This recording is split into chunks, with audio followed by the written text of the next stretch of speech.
Week ahead. Fed, BoC and ECB meet amid Trump tariff threats. 3 central bank decisions awaited as tariff reality sets in. Fed set to go on pause, ECB and BoC to likely cut again. But US GDP and PCE inflation could steal the limelight. Australian CPI and China PMIs also on tap.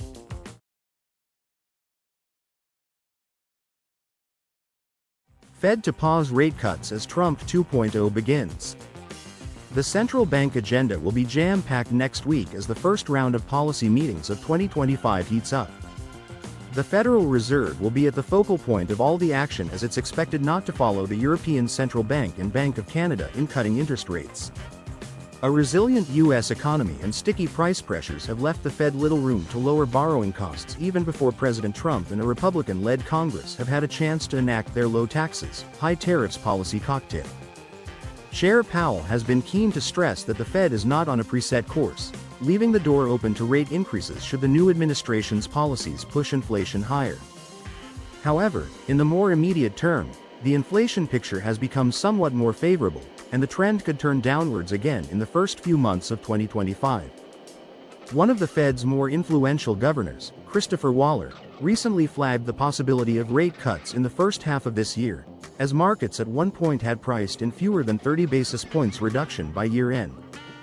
Yet, the pullback in the US dollar following Waller's comments was fairly mild and only picked up pace on the back of the tariffs headlines when Trump signaled his intention to go easy on China before trade negotiations have taken place. This highlights how tariffs have once again become a key driver of Fed policy expectations. Should the Fed on Wednesday decide to keep rates unchanged but strike a less hawkish tone than what investors are anticipating by suggesting that a cut is likely in the next few months if inflation resumes its decline, the market reaction may be limited if the Trump news flow isn't as positive. Bar is set high for a dollar correction. But Trump and the Fed aren't the only things traders will be keeping an eye on. Thursday will see the release of the advance reading of GDP in the final 3 months of 2024. The U.S. economy is projected to have expanded by an annualized rate of 2.6% Q versus 3.1% in the prior quarter. A stronger print than this could counter any unexpected dovishness by the Fed. Similarly, Friday's PCE inflation numbers and personal income and spending data will be just as crucial in shaping rate cut expectations. The core PCE price index, which the Fed monitors closely, is estimated to have stayed unchanged at 2.8% Y in December according to the Cleveland Fed Nowcast, with headline PCE accelerating to 2.6% Y. Other releases will include new home sales on Monday, durable goods orders and the Consumer Confidence Index for January on Tuesday, pending home sales on Thursday, and the Chicago PMI on Friday. Overall, any renewed optimism that the Fed might express about the inflation outlook is unlikely to produce much of a dent in the dollar until it's reflected in the data and Trump doesn't flip-flop on his softened stance towards China. Will the BoC turn less dovish? Ahead of the Fed's decision, it will be the Bank of Canada's turn to set policy a few hours earlier on Wednesday. The Bank of Canada has slashed interest rates more aggressively than any other major central bank during this easing cycle. The latest CPI data showed a dip in headline inflation to 1.8% Y in December and a slight moderation in core measures too, paving the way for a further 25 bits per second cut at the January meeting. However, investors have priced in just one additional cut after that and the BoC may soon join the Fed in pausing. This hasn't provided much of a reprieve to the Canadian dollar, which is languishing near 5-year lows against its US counterpart.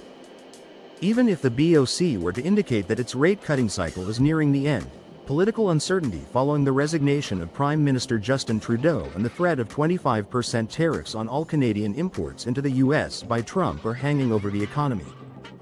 Hence, the BoC will probably prefer to keep its options open and merely signal a slower pace of easing going forward than a pause, which will not do the loonie any favors.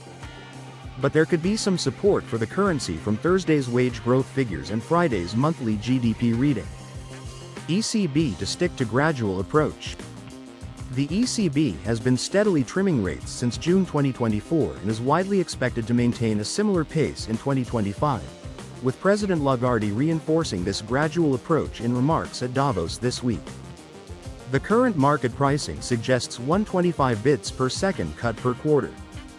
But for the January meeting, a small fraction of investors is betting on a larger 50 bits per second cut. A larger move is highly unlikely, though, given that services inflation in the Eurozone is still hovering around 4% and a closely watched gauge of wage growth climbed to a more than three-decade high in the third quarter of last year. On the flip side of this argument are the mounting worries about growth in the euro area amid the political turmoil in France and Germany, the drag on exports from China's sluggish economy, and now, the possibility of new import levies by America if Trump gets his way. Still, the gloomy outlook isn't dire enough to warrant faster reductions just yet, and the risk of any surprises at Thursday's meeting is quite low.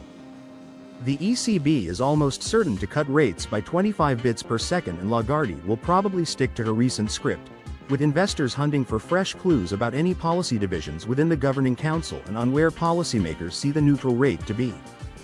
The euro could come under pressure if Lagarde refuses to rule out a more aggressive pace in the future, but a potentially bigger risk is new developments on the tariffs front, should Trump make any comments regarding trade restrictions with the EU. There might be some reaction too on Thursday to the preliminary Eurozone GDP estimates for Q4. Yen unimpressed by hawkish BoC bets. The yen has been somewhat steadier lately, finding support from rate hike expectations by the Bank of Japan as well as safety flows from the Trump-related uncertainty.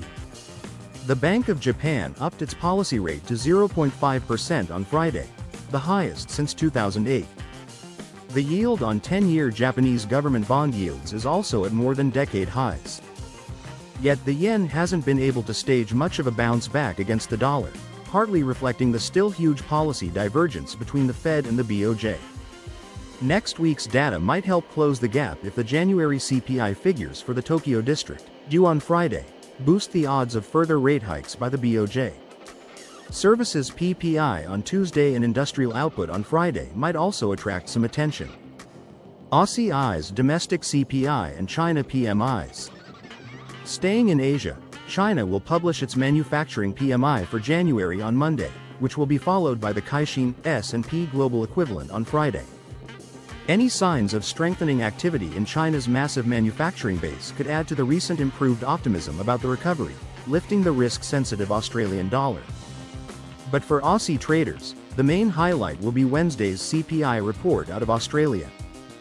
The Reserve Bank of Australia is edging closer to delivering its first rate cut, so a soft report could fuel expectations that policymakers will lower rates as early as the next meeting in February. This could jeopardize the Aussie's recovery from near 5-year lows against the greenback. Friends, thanks for watching. Please subscribe my channel for more videos.